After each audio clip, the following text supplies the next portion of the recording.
De retour dans votre émission Angle de vue en compagnie de Catherine Marceline.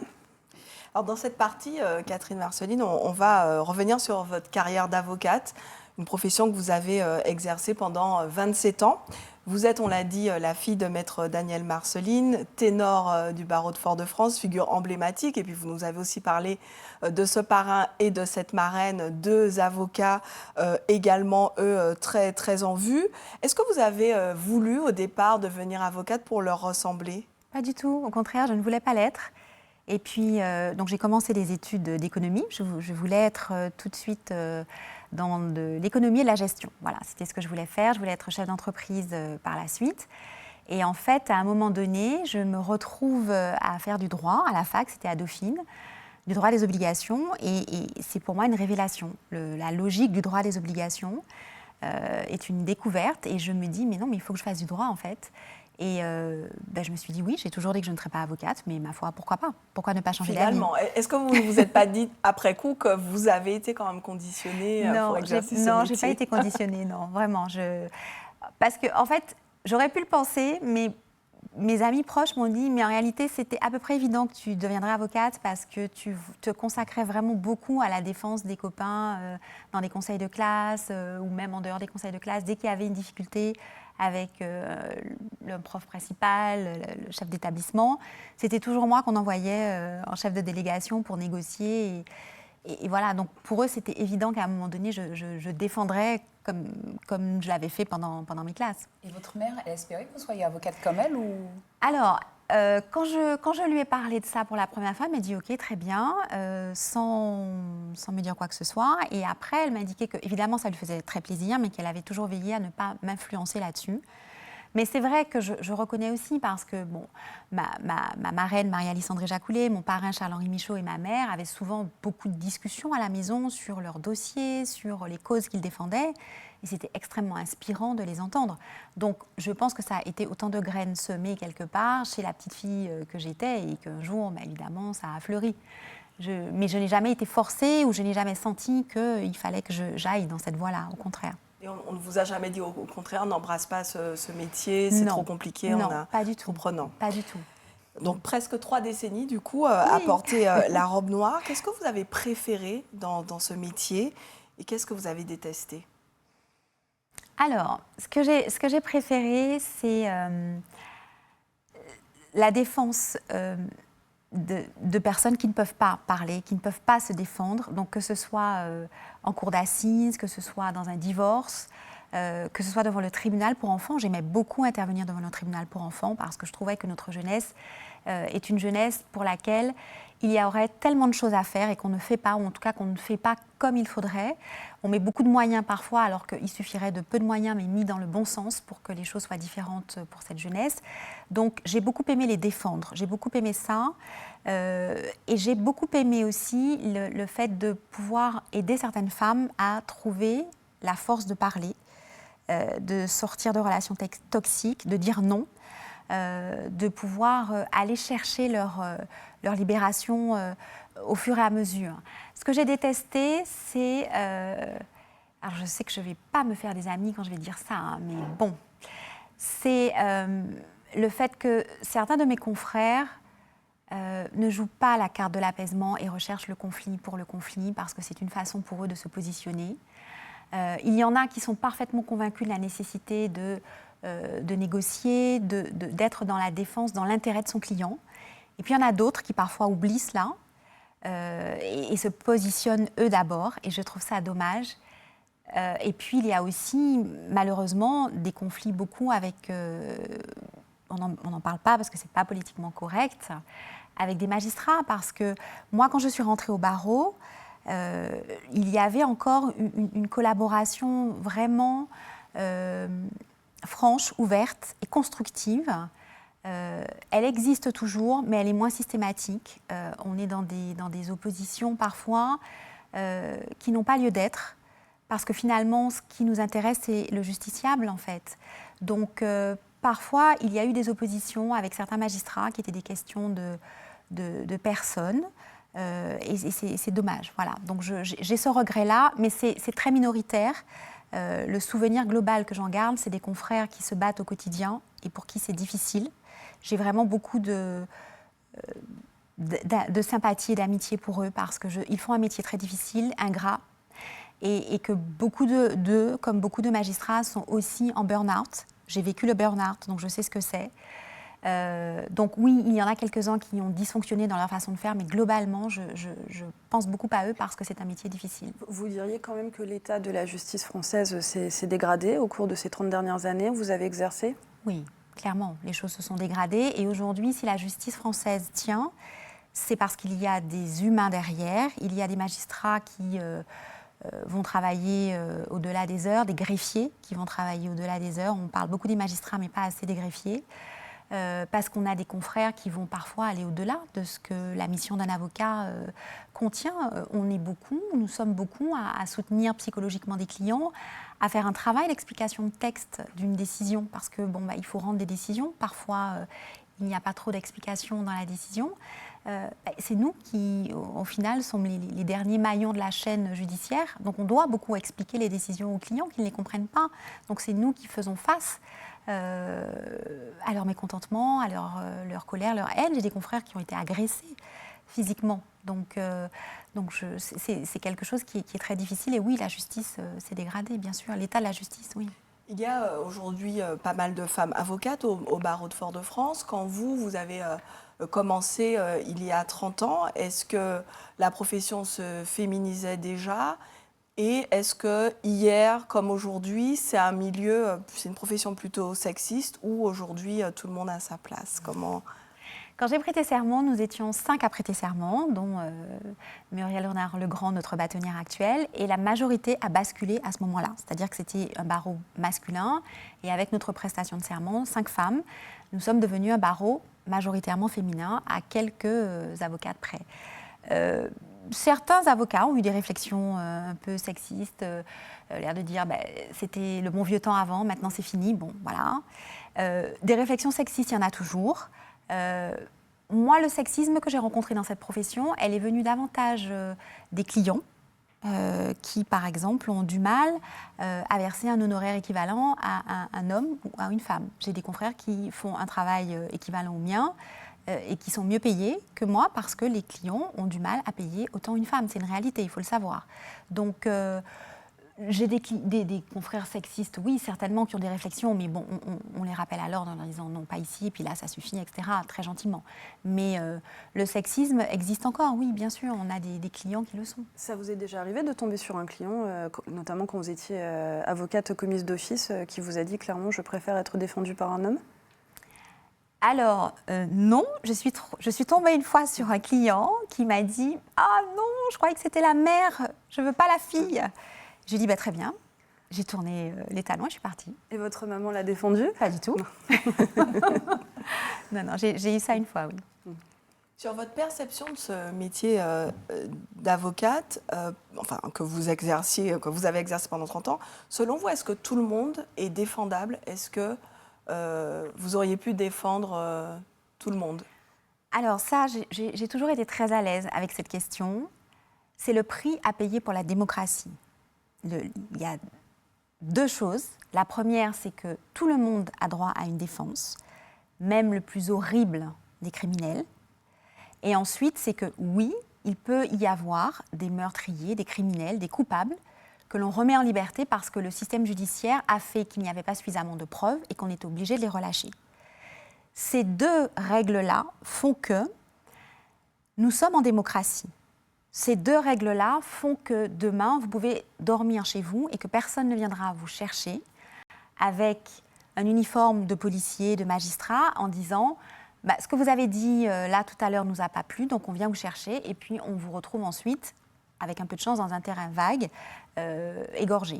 Voilà. C'est ce qui se passe dans des dictatures, c'est ce qui se passe dans des pays pas très loin de chez nous, où précisément parce qu'on est dans un État qui n'est plus un État de droit, les personnes n'ont plus de droits et donc on peut les tuer, on peut les éliminer parce que ce sont des opposants politiques, parce que ce sont des concurrents économiques, parce que ce sont des personnes qui ne plaisent pas à une autorité.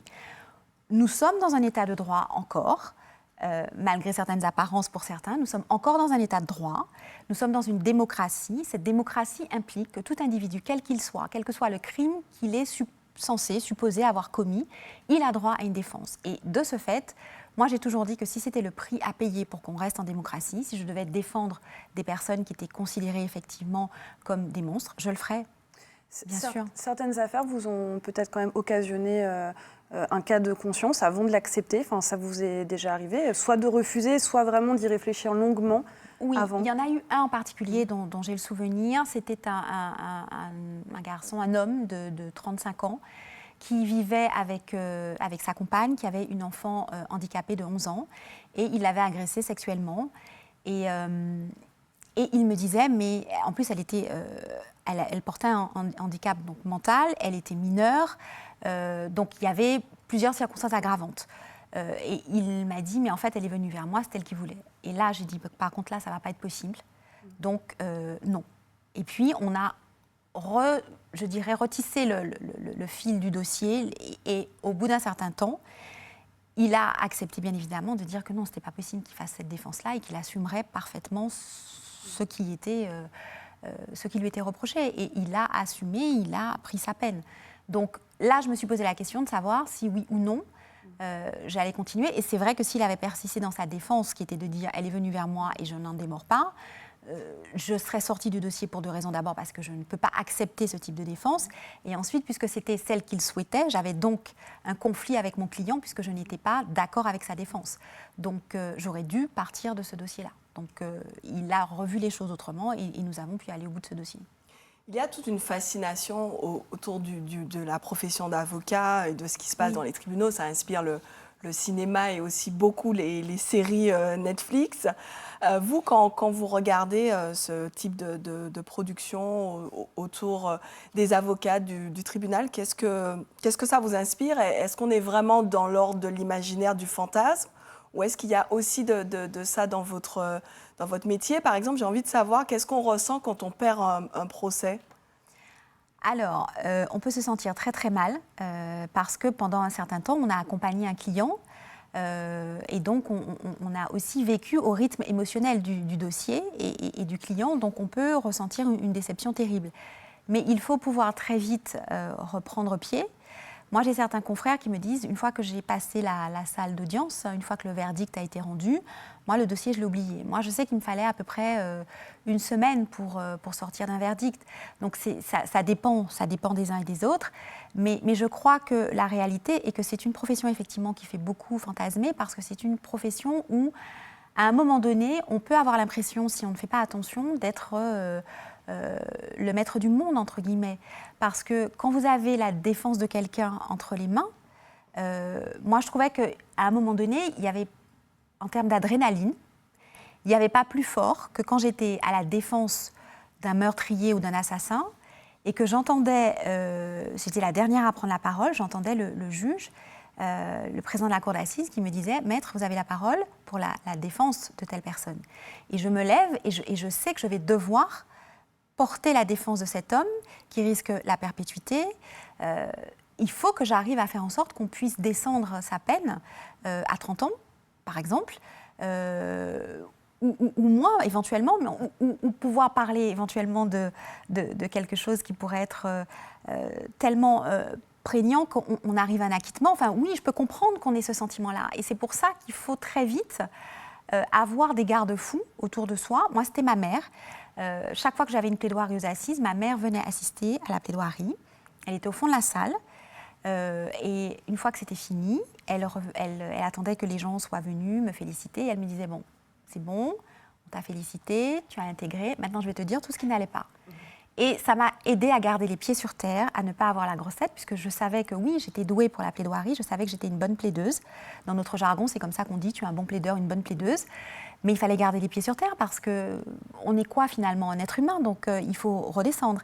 Et je peux comprendre qu'il y ait cette fascination avec des séries, avec des films, parce qu'il y a des confrères qui donnent une telle image, une telle aura d'aisance, que ça fascine. La prise de parole, ça fascine. Savoir parler, savoir captiver un auditoire, savoir manipuler un jury, parce que c'est ça en fait, quand vous arrivez à influer sur un verdict, ça fait rêver, bien sûr, mais il faut garder les pieds sur terre. Vous avez largement arpenté les arcades de la justice martiniquaise, cette justice que certains qualifie de justice coloniale. Quel est, vous, votre regard sur la manière dont la justice est rendue dans notre pays, dans notre territoire? Alors, il y a une réalité, c'est que la justice est une justice qui est avant tout rendue par des personnes, des êtres humains. Donc les êtres humains en question, ils vont y aller avec tous les présupposés, tous les préjugés qu'ils peuvent avoir. Il nous est arrivé, devant la juridiction des affaires familiales, d'avoir des magistrats qui avaient une vision de ce que pouvait être l'homme martiniquais, qui était un homme qui essaimait des enfants, je cite, à droite et à gauche, que les décisions qu'il rendait étaient des décisions qui étaient parfois un peu discutables, parce qu'il y avait ces a priori sur ce que pouvait être un homme et un père martiniquais. Donc il fallait se battre parfois avec le magistrat en essayant de lui demander de déposer ses propres préjugés, ses propres convictions. Mais pour répondre à votre question, il y a des moyens de répondre, comme par exemple saisir des instances supérieures. Marie-Alice André-Jacoulet, ma marraine, avait régulièrement l'habitude d'écrire à la chancellerie pour signaler les dysfonctionnements. Et ça fonctionnait. Ça fonctionnait parce que quand la chancellerie reçoit un courrier, elle n'aime pas ça. Et donc, on cherche à comprendre, on enquête. Et peut-être qu'aujourd'hui, certains combats qui se posent, je dirais, de façon publique, pourraient être d'abord menés avec les outils qui sont à notre disposition. C'est-à-dire qu'on est en capacité aujourd'hui de saisir des instances supérieures pour faire part de dysfonctionnements. Et est-ce que vous pensez qu'il faudrait qu'il y ait plus de magistrats antillais qui siègent dans nos juridictions? Alors, la réalité, c'est que beaucoup de magistrats antillais n'ont pas envie de revenir en Martinique. Et vous savez pourquoi ils n'ont pas envie de revenir en Martinique? Parce qu'ils ont peur de faire l'objet de pression, précisément parce qu'ils sont antillais. Il faut dire les choses telles qu'elles sont. Parce que on a beaucoup de magistrats qui sont originaires des Antilles, qui passent le concours de la magistrature. Il y en a. Mais il y en a beaucoup qui ne veulent pas revenir précisément pour ne pas devoir à un moment donné se retrouver en situation où on va discuter leur verdict ou leur jugement parce qu'ils auraient été antillais et qu'on va dire qu'ils ont favorisé peut-être une partie antillaise, ou au contraire pour ne pas subir de pression dans l'exercice de leur profession. On a un certain nombre de décisions aussi qui sont discutables.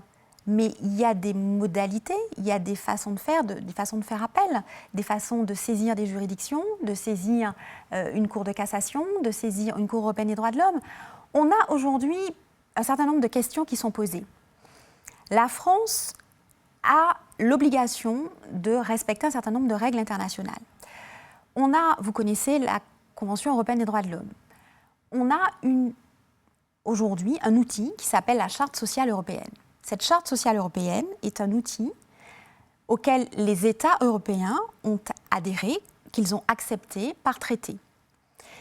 Cette Charte sociale européenne s'applique sur les territoires nationaux et elle ne peut s'appliquer que dans les territoires ultramarins dépendants de ces États nationaux que si les États en question font un acte particulier. L'Espagne l'a fait, le Portugal l'a fait, les Pays-Bas l'ont fait, l'Angleterre avant l'a fait, la France ne l'a pas fait. Ce qui fait que cette Charte sociale européenne ne s'applique pas dans les territoires et départements d'outre-mer, dans tous les territoires ultramarins. Or, ce texte permettrait d'aborder certaines questions comme l'environnement, on pense chlordécone, comme l'économique, on pense la vie chère, comme la protection de populations vulnérables, on pense par exemple violences faites aux femmes. Comment expliquer aujourd'hui que nos représentants ne mettent pas l'État français devant ses responsabilités pour faire en sorte que ce texte soit applicable dans nos territoires ultramarins et permette de régler un certain nombre de questions?